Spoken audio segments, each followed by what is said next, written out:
Hello beautiful people, and welcome back to the channel. In this video we're going to talk about money. I'm going to share one insight that I got from reading the book Psychology of Money. I'm going to give you one simple tip on how you can become wealthy. So if you're new to the channel, welcome.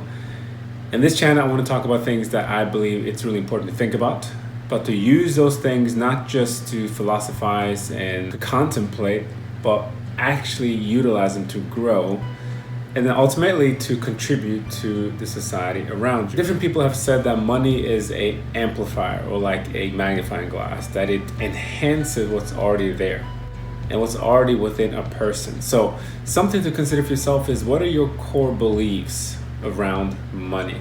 The fact is that money can be used for good or for bad. A quick disclaimer: I am certainly not a financial advisor, and this video is simply for entertainment purposes.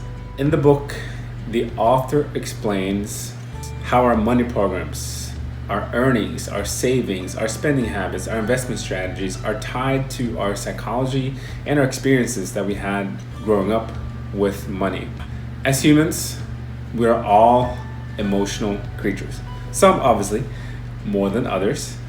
And in the book, he talks about how our psychology and our emotions are tied to our money and our money programs.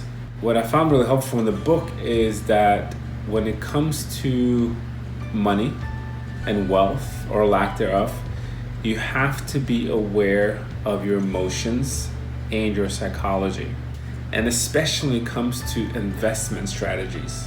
In this video, I'll be focusing primarily on the stock market when it comes to investment strategies. We all know that the stock market can be extremely volatile, and that volatility can play a game on your emotions and your psychology when it comes to investment strategies. The first simple tip is, when it comes to investing, particularly in the stock market, is to choose your strategy and then stick to that strategy.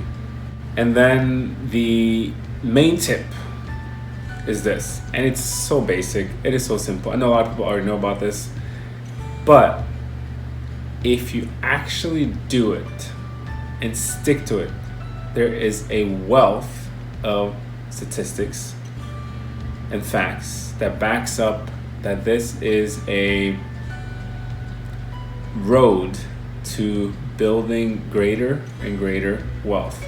And it's simply this: just invest in a low cost index fund and be patient as you wait for the compounding or your interest to grow and continue to grow.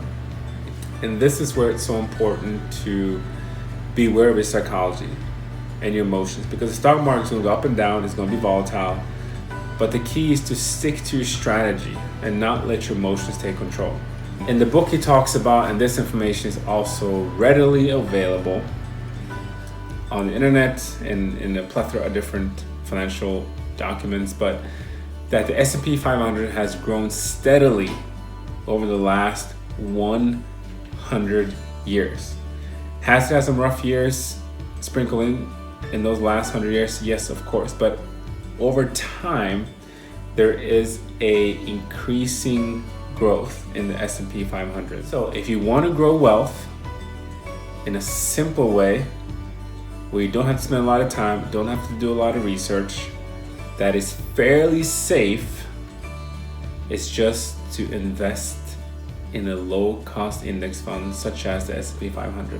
He may talk about this as well in the book, I can't really remember, but this is my advice, and it's not a new piece of advice, it's been around for ages, but that is simply to, once you start earning money, and I wish I knew this when I started making money, having a job, and that is simply just to set aside every single paycheck. Doesn't matter if it's 1% or 10% or more, but set aside a fixed portion of your income and invest that in that low-cost index fund before you pay any of your bills. Yes, I know for some people that's going to sound crazy because they have a hard time just paying their bills, but for a lot of people, when we look at what we actually spend money on, we spend money on things that we really don't need.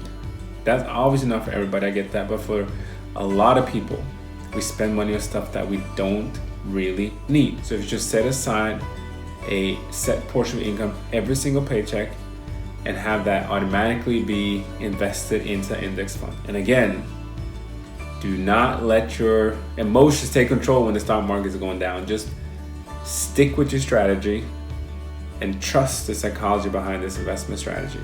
And the cool thing is, you don't have to hire an expensive financial advisor to do this. You can just download an app on your phone and do this on your own. But please, do your own research. I know this is pretty basic financial advice, but I believe it can really be that simple. And the sooner you start with this strategy, the better. Are there other methods and strategies that can work for you? Of course. But for a lot of people, this is a great strategy when it comes to investing. Maybe the most important, in my opinion. You can be extremely wealthy and utterly miserable. I once met a man who I believe was probably the most wealthy person I ever met.